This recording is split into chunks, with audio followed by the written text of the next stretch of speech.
জুমার প্রস্তুতির কিছু বিষয় আছে। আমি কোরআন সুন্নাহ ঘেটে মোট 15টা সুনান পেয়েছি জুমার। সুনানুল জুমা 15টা। কয়টা শুনবেন? অনেক রাত হয়ে গেছে। আল্লাহু আকবার। 11:45 বাজে আমার ঘড়িতে। শেষ করে দিব? আর কয়েক মিনিট শোনা যাবে? তাহলে শুনেন, এই জুমার দিনে আমাদের করণীয় কি, আমাদের সুন্নাহগুলো কি? এই জুমার দিনে কিছু সুন্নাহ আছে। এই সুন্নাহগুলো যদি পালন করি তাহলে জুমার সর্বোচ্চ বারাকা, মার্সি এন্ড ব্লেসিংস, রহমত এগুলো হাসিল করা যাবে। ঠিক কি না?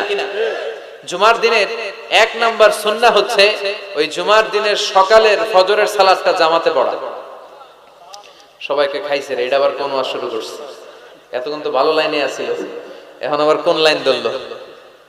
আফদালুস সালাহ ইনদাল্লাহি সালাতুস সুবহি ইয়াউমাল জুমআতি ফি জামাআ। আল্লাহর কাছে সবচেয়ে প্রিয় নামাজ জুমার দিনের ফজরের নামাজটা জামাতে